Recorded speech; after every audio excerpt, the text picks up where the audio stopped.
4 hours. That's how Dhurandhar the Revenge asks you to stay in his world. And ironically, that's how long it takes for the film to realize what story it wants to tell. Pakistan का मुस्तकबिल अब हिंदुस्तान तय करेगा।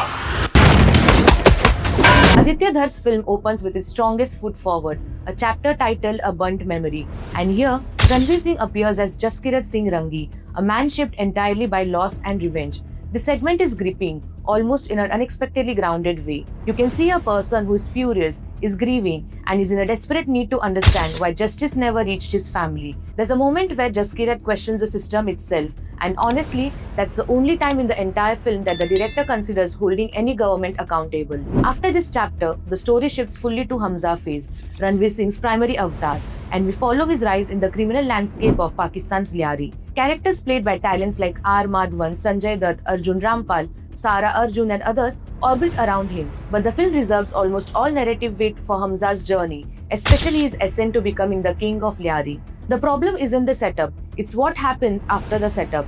Ranveer Singh carries the film with the kind of energy he's known for. In the first chapter as Jaskirat, he taps into something raw and intense. As Hamza, he leans more into swagger, dominance, and an arc that feels established from the moment the film starts. Ranveer gives it his all, but after a point, the performance can't fill the spaces left hollow by the writing. R. Madhavan, Sanjay Dutt, Sara Arjun, and Arjun Rampal show up with presence, but the film does not give them enough room to build actual characters. They appear in key moments, often as devices to move Hamza's story forward, and disappear when the screenplay no longer needs them. It's almost surprising how little the film allows these actors to contribute, considering their capability. The writing, direction, and pacing are where the film struggles the most. Aditya Dhar builds the world with absolute conviction, but it's a world designed around extremes. The narrative treats Pakistan as a place with only two moods, chaos and more chaos. Ordinary people barely exist in this universe. Streets feel gloomy, grey, and emptied unless there's gunfire. Homes seem present only to burn.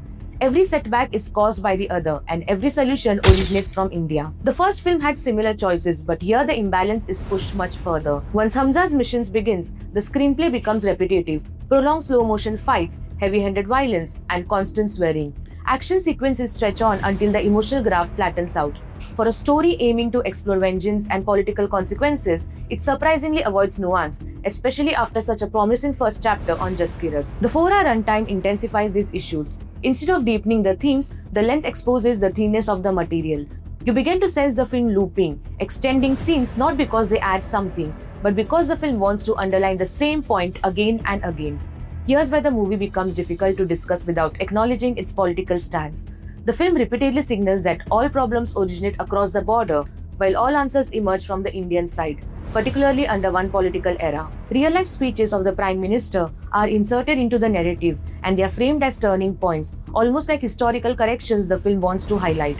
By doing this, the movie unintentionally suggests that India had no strategic strength, no ability to retaliate, and no agency before this particular political party. The portrayal of demonetization as a masterstroke might raise eyebrows too.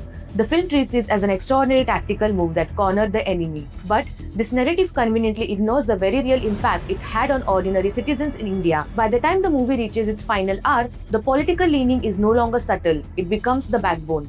Ironically, I found myself missing India in the narrative, not only out of patriotism but also because the film's single-tone portrayal of Pakistan becomes visually and emotionally exhausting. Dhurandhar the Revenge is ambitious in duration and scale, but its storytelling doesn't fully justify either. The first chapter also had issues, but at least it was tightly written. But in part 2, once the film shifts focus, the narrative becomes repetitive, overstretched, and ideologically rigid. Ranveer Singh delivers deeply committed performances in both avatars, but even his intensity cannot consistently elevate the exhausting plot. The rest of the cast feels underused. The political messaging becomes overbearing, and the film's depiction of Pakistan lacks nuance to the point of exaggeration.